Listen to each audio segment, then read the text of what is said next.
এগুলো হামুর মাছ, তবে এর একটু সাইজ ছোট। এগুলো রান্না করতেছি। এগুলো ধুতে করতে খুব কষ্ট।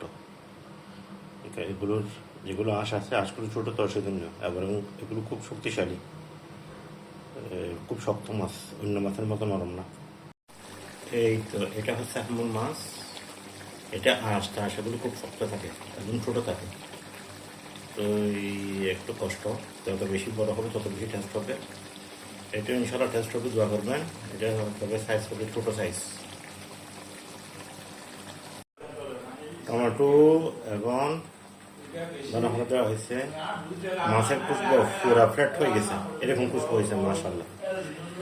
ওকে, দোয়া হবে, দোয়া করতে হবে। ওকে ওকে।